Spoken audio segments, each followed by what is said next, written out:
Hey, I'm Antoinette, and for today's reset, I want to explore the question of whether or not emotions are just for white people or are they for everyone. So take a break with me and let's jump in.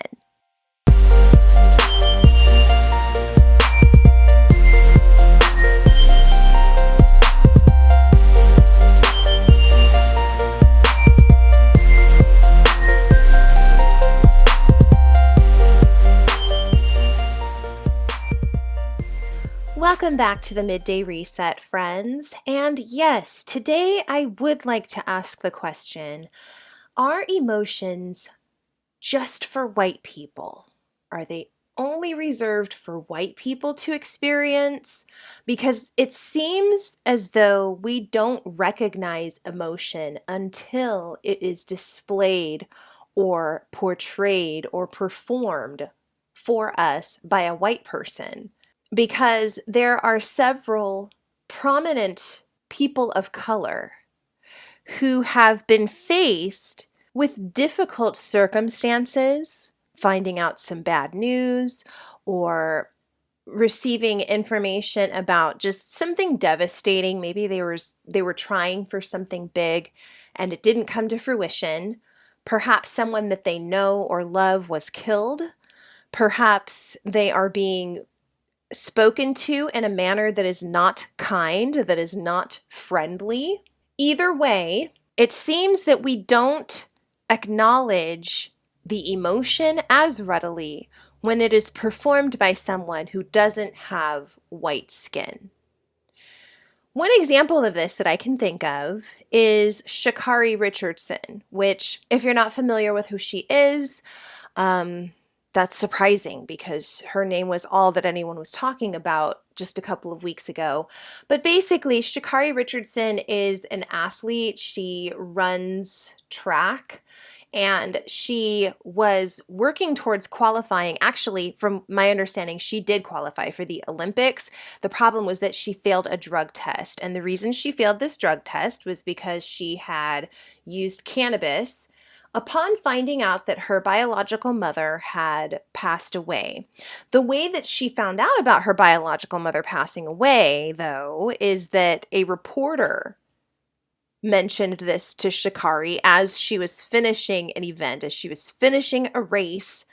This reporter says to her, "How are you dealing with the death of your mother?" And that is how she found out that her biological mother was no longer alive. Now, I don't know if this reporter has since come out to apologize. I sure hope that he has, if he's got some type of a soul. But either way, I don't even think that it would have been a question of even speaking to her in that manner if she had had white skin. There are plenty of things that we skip saying to white people because we don't think that it's appropriate. But somehow, I don't think that we're having the conversation about whether or not it's appropriate to say that to anyone else. Another example, this one's a little bit older, but a few years back, there was a video clip of a man going viral because he was working the front desk at a hotel and a woman had come in to check in for her reservation, but he was not going to honor her reservation because when she was on the phone with this man earlier in the day, or maybe the prior day, she had used a racial slur. I think she might have been talking to somebody who was in the room with her, but obviously she didn't do much to conceal her voice because he very clearly heard what she said.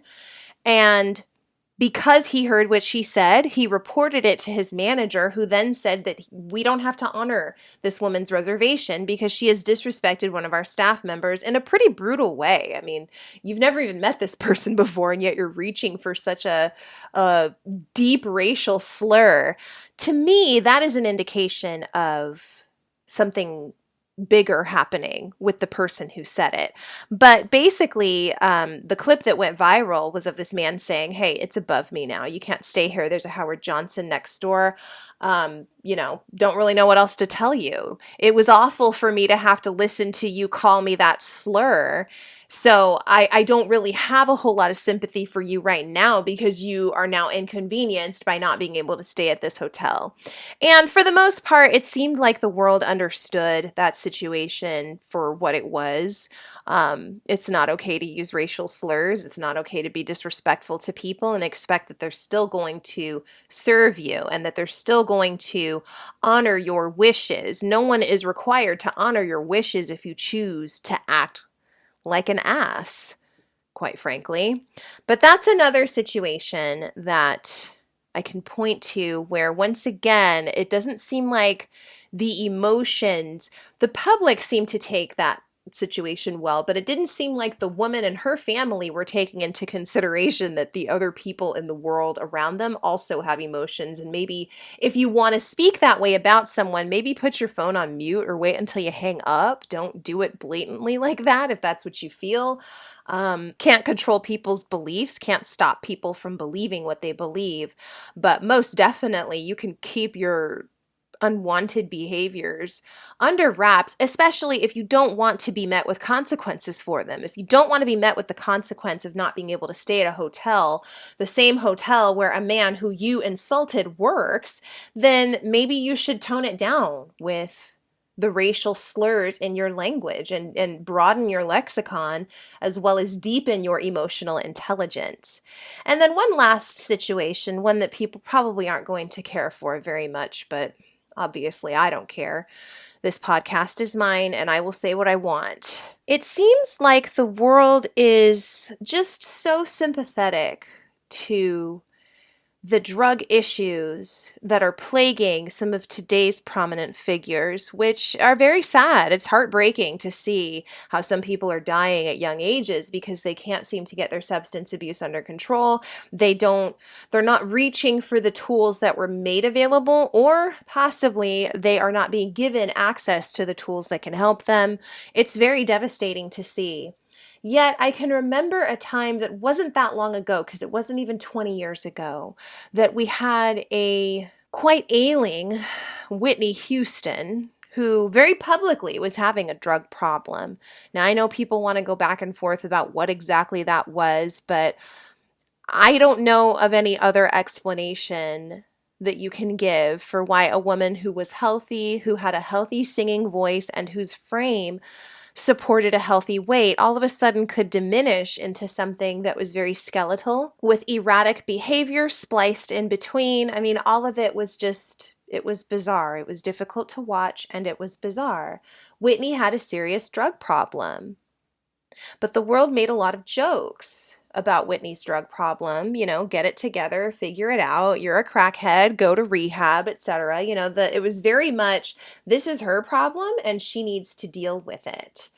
And then she died.